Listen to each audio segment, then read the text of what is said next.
Welcome to our channel target for judiciary. आज हम start करते हैं चैप्टर 3 पावर ऑफ कोर्ट्स यानी कि न्यायालय की शक्ति। इससे पहले हमने चैप्टर 1 प्रिलिमिनरी यानी कि प्रारंभिक चैप्टर सेक्शन 1 to 5 और chapter 2 power of criminal courts and offices यानी कि दंड न्यायालयों के कार्यालय और उनका गठन, जो कि सेक्शन 6 से 20 तक में बताया गया था। आज हम स्टार्ट करते हैं चैप्टर 3 सेक्शन 21 to 29। ये कहता है पावर ऑफ कोर्ट्स की बात करता है। सेक्शन 21 कहता है न्यायालय जिनके द्वारा अपराध विचारणीय हैं, यानी कि courts by which offences are triable, यानी कि ऐसे कौन कौन से कोर्ट्स हैं जिनके द्वारा अपराध जो ऑफेंसेस हैं उनका ट्रायल किया जा सकता है। तो इसमें क्या कहा गया है कि फर्स्ट जो है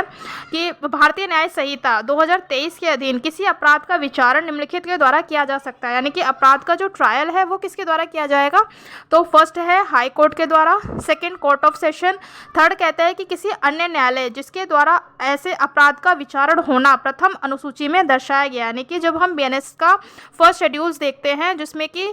शेड्यूल्स के बारे में बताया गया है, उसकी जब हम 6 लिस्ट की बात करते हैं तो वहाँ पर हमारे सारे ट्रायल्स के बारे में बताया गया है कि कौन सा ऑफेंसेस का ट्रायल किस कोर्ट के द्वारा किया जाना है। तो वही बात कर रहा है कि फर्स्ट शेड्यूल्स में जो बताया गया है उन अपराध का जो विचारण होगा वो फर्स्ट शेड्यूल्स में जिसके द्वारा बताया गया है उन कोर्ट्स के द्वारा किया जाएगा। इससे पहले हमने जो पढ़ा था सेक्शन 6 में, वो कहता है कि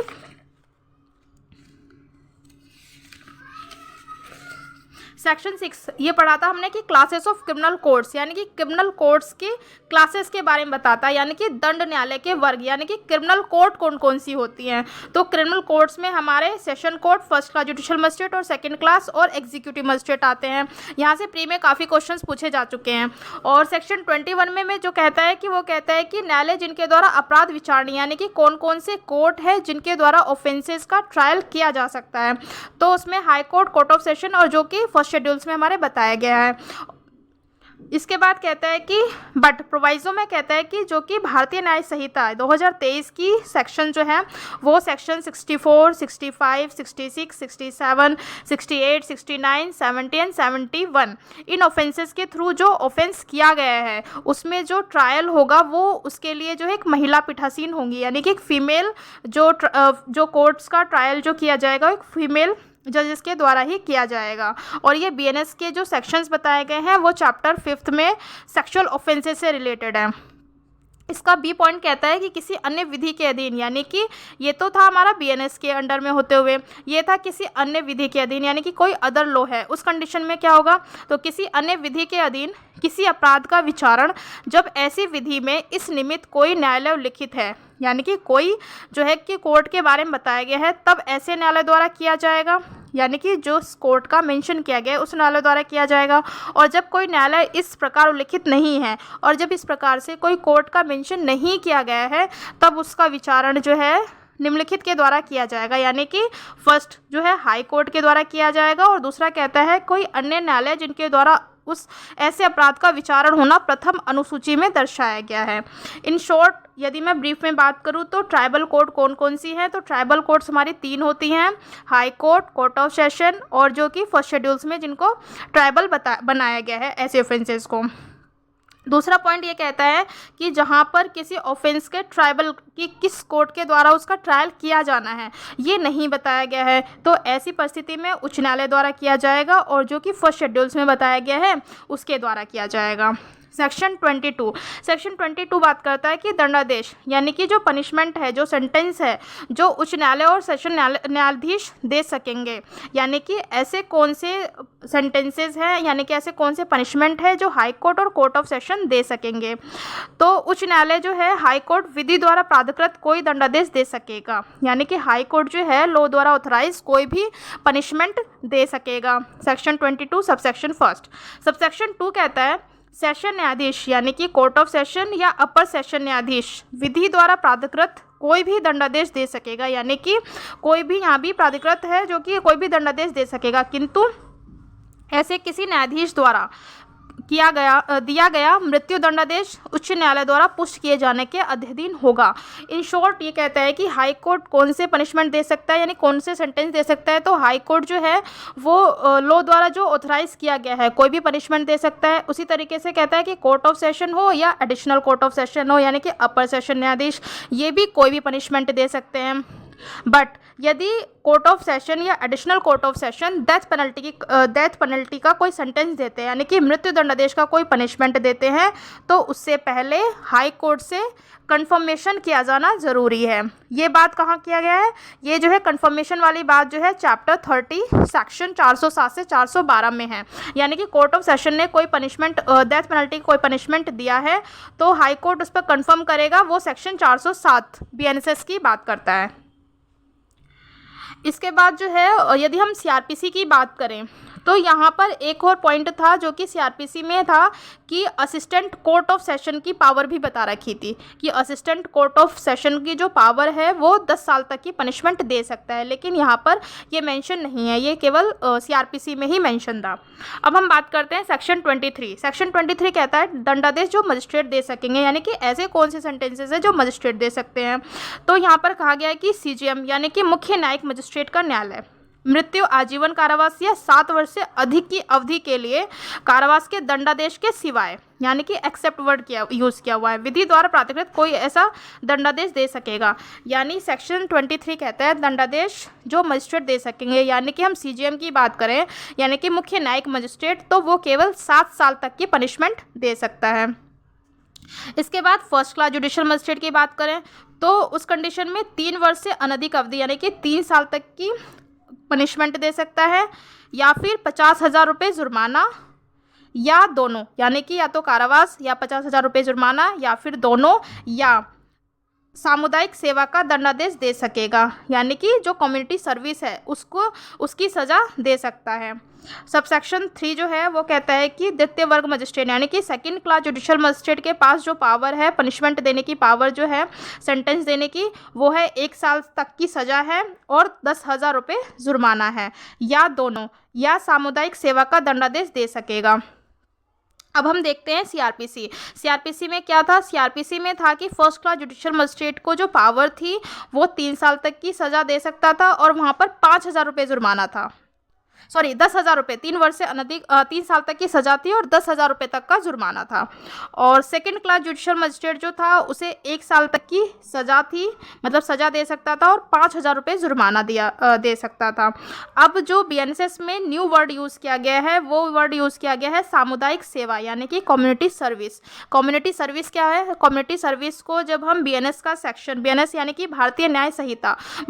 संहिता का सेक्शन 4 देखते हैं, सेक्शन 4 का जो है क्लोज F देखते हैं, तो वहाँ पर सामुदायिक सेवा एज एन पनिशमेंट बताया गया है। और सामुदायिक सेवा को कहीं भी डिफाइन नहीं किया गया है, बस इसको यहाँ पर एक्सप्लेनेशन में बताया गया है कि सामुदायिक सेवा क्या है। सामुदायिक सेवा से ऐसा कार्य अभिप्रेत है जिसको किसी दोषित व्यक्ति को, यानी कि किसी भी कन्विक्टेड व्यक्ति को दंड के ऐसे रूप में जो समुदाय के लाभ के लिए, यानी कि जो कम्युनिटी है, कम्युनिटी के बेनिफिट के लिए करने के लिए न्यायालय आदेश करे, यानी कि ऐसा कोर्ट ऑर्डर करे जिसके लिए वह किसी पारिश्रमिक का हकदार नहीं होगा, यानी कि उसके बदले में, मतलब कम्युनिटी सर्विस क्या होती है? कम्युनिटी सर्विस ऐसी सर्विस को माना जाएगा या ऐसी पनिशमेंट है जो कि समुदाय के लाभ के लिए है और जिसके लिए उस व्यक्ति को, यानी कि जो दोषित व्यक्ति है उसको जो है उसके बदले में जैसे रेम्यूनरेशन नहीं दिया जाएगा, यानी कि पारिश्रमिक, जैसे कहते हैं कि वेतन नहीं दिया जाएगा, इस तरीके से। अब हम इन शॉर्ट देखें कि दंडादेश जो मजिस्ट्रेट दे सकेंगे, यानी कि CJM जो है वो 7 साल तक का पनिशमेंट दे सकते हैं। फर्स्ट क्लास जुडिशियल मजिस्ट्रेट 3 साल तक की सज़ा और 50,000 रुपये जुर्माना था, जो कि पहले 10,000 रुपये था। और सेकंड क्लास जुडिशियल मजिस्ट्रेट 1 साल तक की सज़ा और 10,000 रुपये जुर्माना है। पहले जो ये सज़ा थी वो 5,000 रुपये, मतलब 1 साल तक की सज़ा तो सेम है, बट यहाँ पर फाइन जो था, जुर्माना जो था वो 5,000 रुपये था, उसको बढ़ाकर अब यहाँ पर 10,000 रुपये कर दिया गया है। ये था हमारा सेक्शन 23, यानी कि दंडादेश जो मजिस्ट्रेट दे सकेंगे। सेक्शन 24 कहता है जुर्माना देने में व्यतिक्रम होने पर कारावास का दंडादेश, यानी कि जब कोई पनिशमेंट केवल फाइन से ही पनिशमेंट है और वो जो जुर्माना है उसी को नहीं दे रहा है, यानी कि जो अक्यूज्ड पर्सन है वो जुर्माने को ही नहीं दे रहा है या फिर उसमें डिफ़ॉल्ट कर रहा है, तो उस कंडीशन में सज़ा कितनी होगी? तो उस कंडीशन में जो उसका मैक्सिमम सज़ा है, उस कारावास की जो मैक्सिमम सज़ा है उसका 1/4 से अधिक नहीं होगा, है ना। वह उस कारावास की अवधि के चौथाई से अधिक की नहीं होगी। जो सज़ा दिया जाएगा वो 1/4 से अधिक का नहीं होगा। ये जो है ये सेम बात जो है BNS के सेक्शन 8 में बताया गया है। अब हम इसको देख लेते हैं। सबसेक्शन फर्स्ट क्या कहता है? ये कहता है कि किसी मजिस्ट्रेट का न्यायालय जुर्माना देने में व्यतिक्रम होने पर इतनी अवधि का कारावास अधिनिर्णित कर सकेगा जो विधि द्वारा प्राधिकृत है, यानी कि जो लॉ द्वारा ऑथराइज किया गया है, परंतु वह अवधि यानी धारा 23 के अधीन मजिस्ट्रेट की शक्ति से अधिक की ना हो। यानी धारा 23 जो कि हमारा 7 साल, 3 साल और 1 साल की जो पनिशमेंट की बात करता है, सेक्शन 23, उससे जो है कि अधिक की ना होनी चाहिए, मतलब उससे अधिक की पनिशमेंट नहीं होनी चाहिए, पहली बात। दूसरा कहता है कि जहाँ कारावास मुख्य दंडादेश के भाग के रूप में अधिनिर्णित किया गया है, यानी कि जहाँ जो पनिशमेंट दिया गया है वो मेन इम्प्रिजनमेंट जो मुख्य दंडादेश है उसके भाग के रूप में निर्णित किया गया है, तो वहाँ वह उस कारावास की यानी कि जो सज़ा दी गई है उसकी 1/4 से अधिक की नहीं होगी, जिसको मजिस्ट्रेट जुर्माना देने में व्यतिक्रम होने पर दंडादेश के रूप में से अन्यथा उस अपराध के लिए अधिरोपित करने के लिए सक्षम है। सपोज जैसे थेफ्ट है 303 BNS में भारतीय न्याय संहिता में, और वहाँ पर उसकी मैक्सिमम जो पनिशमेंट है वो 3 साल तक की पनिशमेंट है। तो मैक्सिमम जो पनिशमेंट है 3 साल की 1/4 यानी कि 9 महीने से अधिक का किसी को भी जो अक्यूज्ड है उसको डिफ़ॉल्ट किए जाने पर उससे अधिक की सज़ा नहीं दी जाएगी। सबसेक्शन 2 कहता है इस धारा के अधीन अधिनिर्णित कारावास धारा 23 के अधीन मजिस्ट्रेट द्वारा अधिनिर्णित की जा सकने वाली अधिकतम अवधि के कारावास के मुख्य दंडादेश के अतिरिक्त होगी। अब सपोज जैसे थेफ्ट है, थेफ्ट की सज़ा जो है 3 साल की हो गई, तो 3 साल है और विद फाइन दिया है और फाइन को ही वो नहीं दे रहा है, मतलब जो अक्यूज्ड पर्सन वो फाइन नहीं दे रहा है, तो उसके लिए जो एक्स्ट्रा हमने पनिशमेंट की बात कही 1/4 यानी 9 महीने की जो एक्स्ट्रा सज़ा दी जाएगी वो जो मेजर पनिशमेंट है उससे अतिरिक्त होगी, यानी कि 3 साल 9 महीने की पनिशमेंट दी जाएगी यहाँ पर सेक्शन 24 में। सेक्शन 25 कहता है एक ही विचारण में, यानी कि ट्रायल जो है वो एक ही ट्रायल हो रहा है, एक ही विचारण में कई अपराधों के लिए यानी कई सारे ऑफेंसेस के लिए दोषित होने के मामलों में दंडादेश, यानी कि ट्रायल कहाँ पर पढ़ा हमने? पढ़ेंगे अभी। और जैसे कि कोर्ट ऑफ सेशन का ट्रायल हो गया, मजिस्ट्रेट का ट्रायल होता है, या फिर समन ट्रायल है या समरी ट्रायल है, ये 4 तरीके की हमारी ट्रायल्स होती हैं। तो ट्रायल में कहता है कि एक ही विचारण में, यानी कि ट्रायल तो एक है लेकिन जो ऑफेंसेस हैं वो कई सारे ऑफेंसेस के लिए उसमें उस व्यक्ति को कन्विक्ट किया गया है। और यही बात जो है सेक्शन BNS में सेक्शन 9 कहता है, यानी कि हम रीड विद कर सकते हैं सेक्शन 9 में। सेक्शन 9 क्या कहता है कि कई अपराधों से मिलकर बने अपराध के लिए दंड की अवधि, यानी कि कई सारे ऑफेंसेस किए गए हैं उसके लिए जो है सज़ा के लिए दंड की अवधि कितनी होगी। यानी कि इसका जो इलस्ट्रेशन है ऐसे समझ सकते हैं जैसे कि एक व्यक्ति ए पर्सन जो है उसने बी को 50 लाठियों से मारा है। अब यहाँ पर उस व्यक्ति को एक ही जो लाठी है उसी की सज़ा दी जाएगी, 50 लाठियों का पूरा एक एक गिन के नहीं दिया जाएगा, यानी कि जो उसे हर्ट हुआ है या ग्रीवियस हर्ट हुआ है तो एक ही पनिशमेंट होगी उन सभी लाठियों के लिए, यानी कि सबकी अलग अलग पनिशमेंट नहीं होगी। अब सेक्शन 25 सबसेक्शन फर्स्ट पढ़ते हैं। ये कहता है कि जब कोई व्यक्ति एक ही विचारण में, यानी कि एक ही ट्रायल में 2 या अधिक अपराधों के लिए 2 या अधिक के लिए कन्विक्ट किया जाता है, यानी कि दोषित किया जाता है, तब न्यायालय भारतीय न्याय संहिता 2023 की धारा 9 के बंदों के अधीन रहते हुए उसे ऐसे अपराधों के लिए विहित विभिन्न दंडों में से उन दंडों के लिए जिन्हें देने के लिए ऐसा न्यायालय सक्षम है, यानी कि जो ऐसा कोर्ट है वो कॉम्पिटेंट है, दंडादेश दे सकेगा। और न्यायालय अपराधों की गंभीरता पर, यानी कि कितना वो ग्रीवियस है उस पर विचार करते हुए ऐसे दंडादेश जो है साथ साथ या क्रमवर्ती रूप से आदेश दिया जा सकता है। अब ये चीज़ क्या है, साथ साथ और क्रमवर्ती। सपोज जैसे ए पर्सन जो है उसको जो है उसने एक ही ट्रायल में मतलब 2 या 2 से अधिक ऑफेंस किया है, मान के चलिए कोई ऑफेंस उसने किया है जिसमें कि उसको पनिशमेंट 3 साल की पनिशमेंट है और एक ऑफेंसेस में उसकी पनिशमेंट जो है 4 साल की पनिशमेंट है, यानी कि 7 साल की उसको टोटल पनिशमेंट मिल गई है। लेकिन यदि जो कोर्ट है, न्यायालय ने ये बोला है जो दंडादेश है उसमें ये बात बोली गई है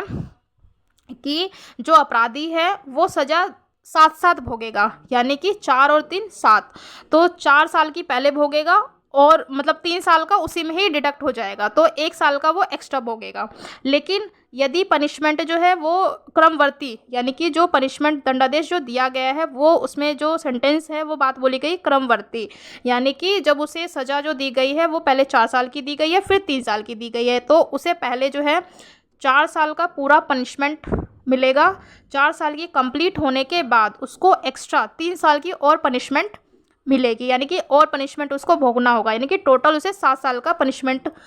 मिलेगा, यानी कि क्रमवर्ती रूप से उसे देना होगा। और साथ साथ की बात करें तो उसे केवल एक्स्ट्रा जो है, क्योंकि 4 साल का पहले दिया गया है तो उसी में से 3 साल माइनस हो जाएगा, तो 1 साल का ही उसे एक्स्ट्रा पनिशमेंट मिली है।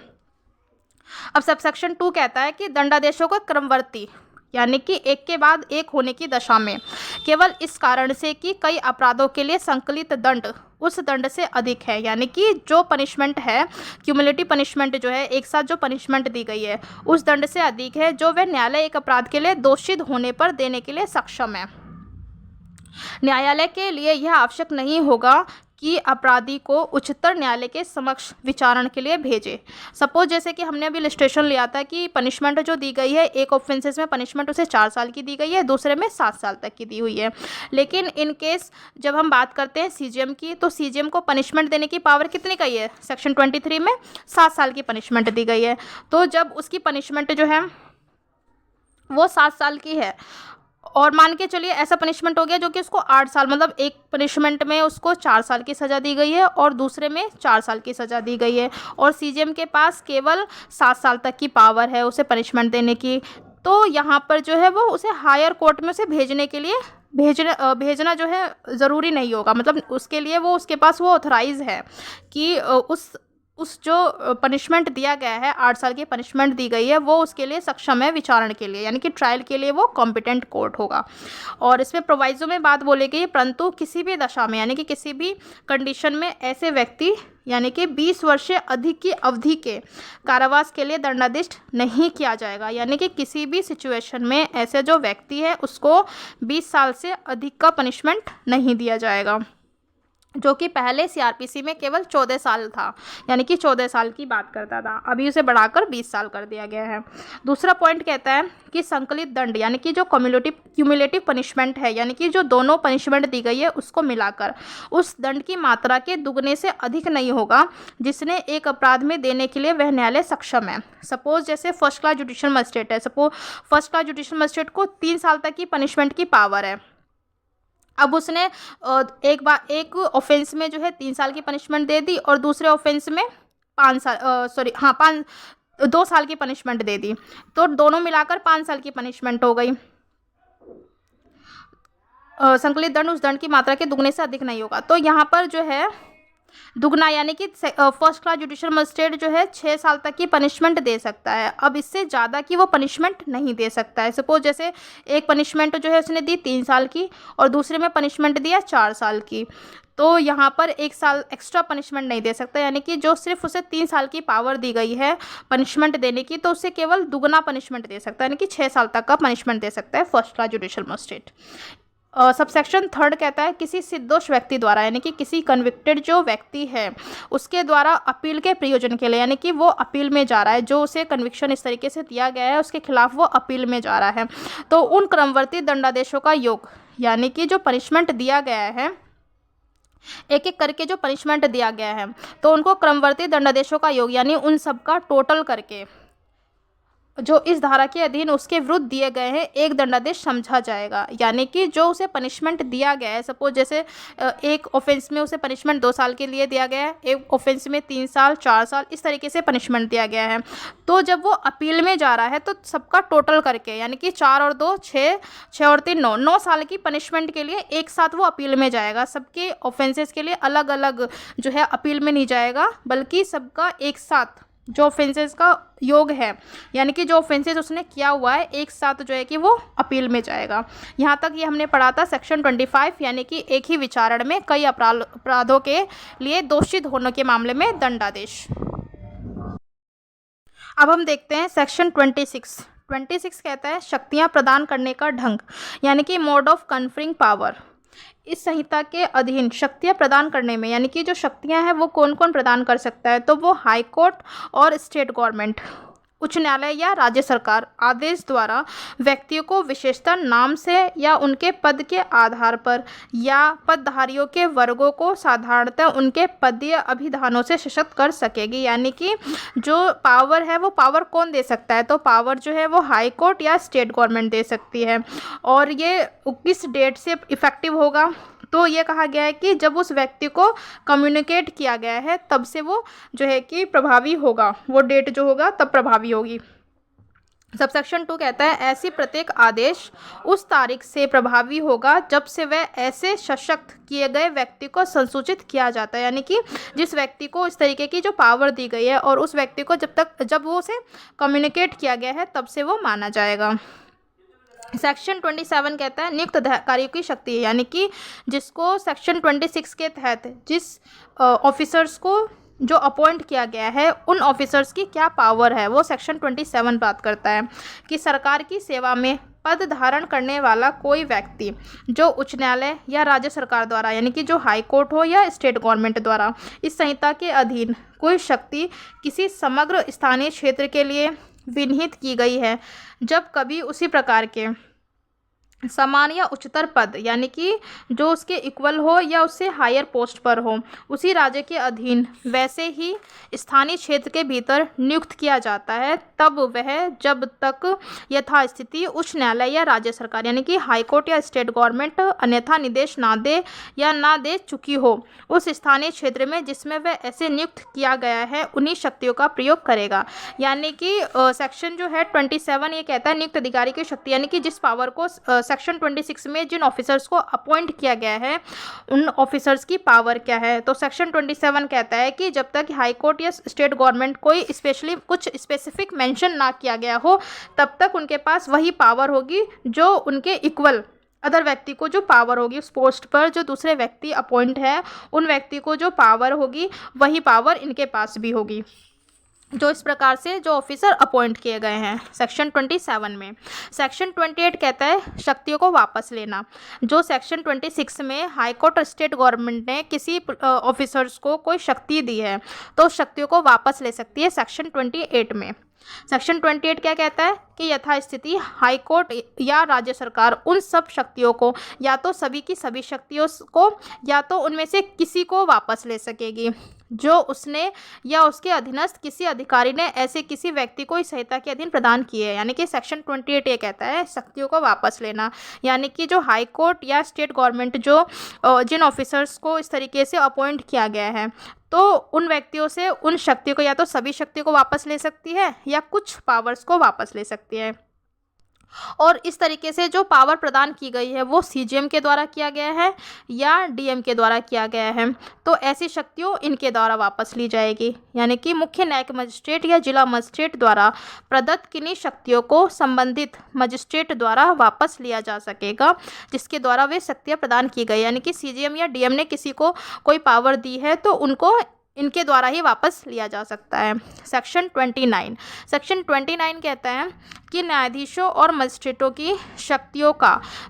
उनके पद उत्तरवर्तियों द्वारा प्रयोग किया जाना, यानी कि जो उनके सक्सेसर्स हैं उनके द्वारा उनके जो पावर्स है वो यूज़ किया जाएगा। सबसेक्शन 1 कहता है इस संहिता के अन्य बंदों के अधीन रहते हुए किसी न्यायाधीश या मजिस्ट्रेट की शक्तियों का प्रयोग कर्तव्यों का पालन उसके पद उत्तरवर्ती द्वारा किया जा सकेगा, यानी कि जो उनके सक्सेसर्स हैं उनके द्वारा प्रयोग किया जा सकता है। लेकिन यदि ये डाउट में है कि पद उत्तरवर्ती है कौन, कि उनका सक्सेसर्स कौन है, तो उस कंडीशन में जो सेशन न्यायालय है वो रिटन में ऑर्डर पास करेगा कि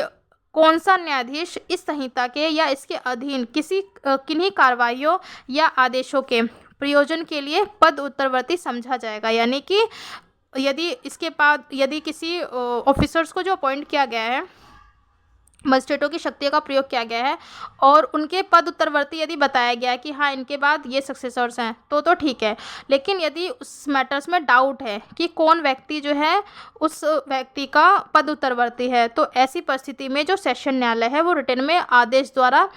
उस चीज़ को बताएगा कि इनका पद उत्तरवर्ती कौन समझा जाएगा। सबसेक्शन 3 कहता है जब इस बारे में कोई शंका है कि कोई मजिस्ट्रेट का पद उत्तरवर्ती कौन है। यहाँ तो हमने देखा कि जो है सेशन न्यायालय बता रहा है, लेकिन यहाँ पर है मजिस्ट्रेट का कोई पद उत्तरवर्ती वो शंका में है, मतलब कि जहाँ इस बारे में शंका है कि कि किसी मजिस्ट्रेट का पद उत्तरवर्ती कौन है, तब यथास्थिति मुख्य न्यायिक मजिस्ट्रेट यानी कि सीजीएम या जिला मजिस्ट्रेट यानी कि सीजीएम या फिर डीएम